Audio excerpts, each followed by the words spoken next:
کسی گاؤں میں ایک غریب مولوی رہتا تھا۔ وہ اس چھوٹے سے گاؤں کے اکلوتی مسجد کا امام تھا اور نماز کے علاوہ گاؤں کے بچوں کو قرآن بھی پڑھاتا تھا۔ اس کی بیوی گاؤں کی بچیوں کو مدرسہ پڑھاتی تھی، جس سے ان کا گزر بسر ہو جاتا تھا۔ ان کی ایک ہی بیٹی تھی جو کہ بہت خوبصورت تھی۔ اس کی خوبصورتی کے چرچے دور دور تک پھیلے ہوئے تھے اور یہی بات گاؤں کے چودھری صاحب کے بیٹے تک بھی پہنچ گئی۔ اس نے موقع کی تلاش شروع کر دی کہ کسی طرح ایک بار اس حسین لڑکی کو دیکھ لے، آخر وہ ہے کیا بھلا۔ السلام علیکم۔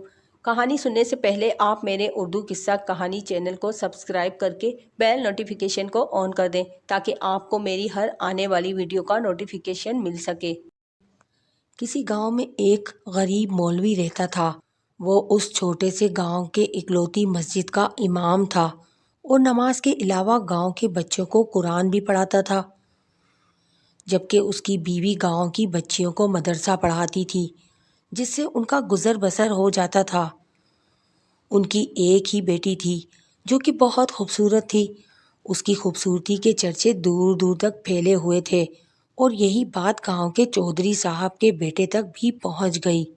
اس نے موقع کی تلاش شروع کر دی کہ کسی طرح ایک بار اس حسین لڑکی کو دیکھ لے، آخر وہ ہے کیا بھلا۔ ایک دن وہ مولوی صاحب کے گھر چلا گیا کہ کچھ نیاز وغیرہ دینے کے بہانے مولوی کی بیٹی کا دیدار ہو جائے گا، اور اس طرح وہ اپنے مقصد میں کامیاب ہو گیا۔ جب امام صاحب مسجد میں نماز پڑھا رہے تھے تو اس نے دروازے پر دستک دی اور مولوی کی بیٹی کی آواز آئی، کون؟ اس نے کہا کہ اس کے پاس کچھ سامان ہے جو چودھری صاحب نے بھیجا ہے، وہ لے لیں۔ لڑکی نے کہا کہ آپ دروازے میں رکھ دیں، میں اٹھا لوں گی۔ اس نے سامان رکھا اور وہیں انتظار کرنے لگا۔ جب لڑکی نے سمجھا کہ سامان رکھنے والا چلا گیا ہے تو اس نے سامان اٹھانے کے لیے دروازہ کھولا تو اس لڑکے نے اسے دیکھ لیا۔ دیکھا ہی نہیں بلکہ اس پر عاشق ہو گیا اور وہیں اپنا دل دے بیٹھا۔ لڑکا گھر آیا اور ضد پکڑ لی کہ اس نے شادی کرنی ہے تو مولوی کی بیٹی سے ہی کرنی ہے۔ چودھری صاحب اس رشتے کے حق میں نہیں تھے۔ انہوں نے بیٹے سے کہا کہ میں جا کر مولوی صاحب سے بات کرتا ہوں۔ چودھری صاحب آئے اور مولوی سے کہا کہ میرا بیٹا شراب پیتا ہے، جوا کھیلتا ہے اور ہر برائی ہے اس میں۔ میں اپنے بیٹے کے لیے آپ کی بیٹی کا رشتہ مانگنے آیا ہوں۔ اگر آپ انکار کریں گے تو میں ہنسی خوشی چلا جاؤں گا۔ یہ نہ سوچنا کہ میری ناراضگی آپ کی زندگی میں کوئی خلل ڈالے گی۔ اب ظاہر سی بات ہے مولوی صاحب نے انکار ہی کرنا تھا۔ چودھری صاحب گھر گئے اور بیٹے سے کہا کہ مولوی نے انکار کر دیا ہے اور اب دوبارہ کبھی اس گلی سے بھی نہ گزرنا۔ لیکن لڑکے کو بہت غصہ آیا کہ اتنی دولت، عزت اور شہرت کے باوجود مولوی نے یہ رشتہ کیسے ٹھکرا دیا۔ میں ضرور انتقام لوں گا، اور اس نے دل میں انتقام کی ٹھان لی۔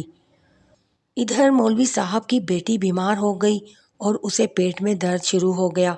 پہلے تو وہ گھریلو ٹوٹکوں سے علاج کرتے رہے، لیکن جب بیٹی کا پیٹ پھولنے لگا تو وہ گاؤں کے واحد حکیم کے پاس چلے گئے۔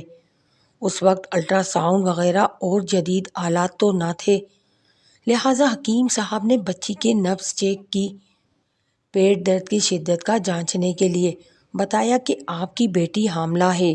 مولوی کے گھر میں تو جیسے کوہرام ہی مچ گیا، ایک قیامت آن پڑی۔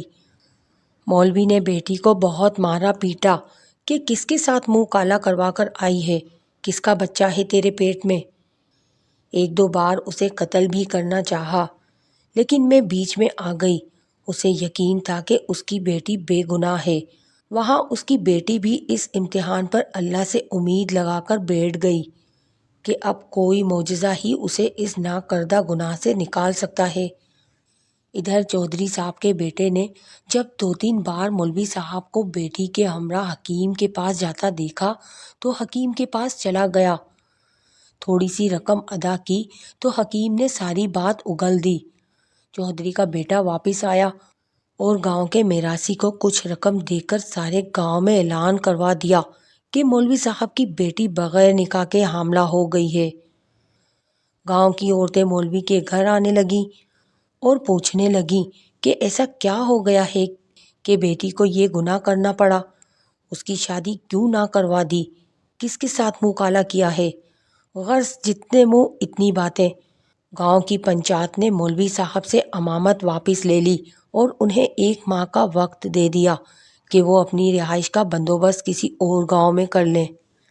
گاؤں والوں نے بھی اپنی بچیوں کو مولوی صاحب کی بیوی کے پاس بھیجنا چھوڑ دیا۔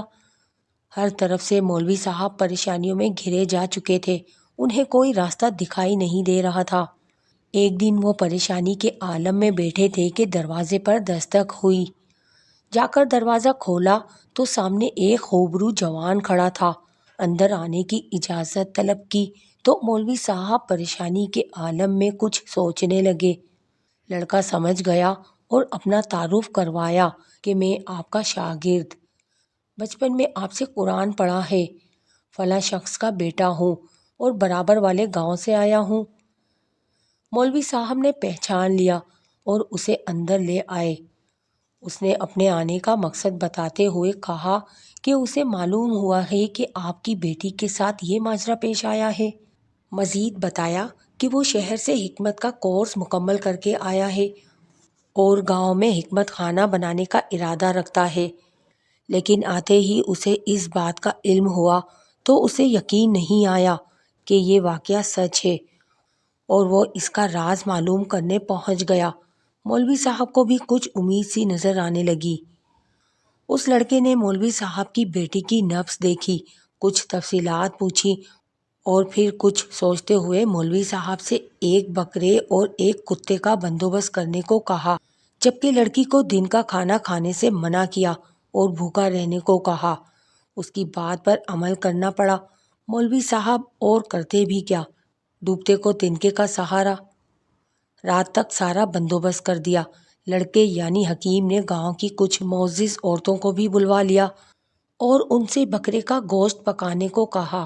جب گوشت پک چکا تو اس لڑکے نے لڑکی سے کہا کہ پیٹ بھر کر گوشت کھائے۔ لڑکی بھی صبح سے بھوکی تھی، جی بھر کر گوشت کھایا۔ جب لڑکی نے گوشت کھا لیا تو اس وقت تک محلے کی کچھ مزید لوگ بھی مولوی صاحب کے گھر کے باہر جمع ہونے شروع ہو گئے کہ یہاں کیا ماجرا چل رہا ہے۔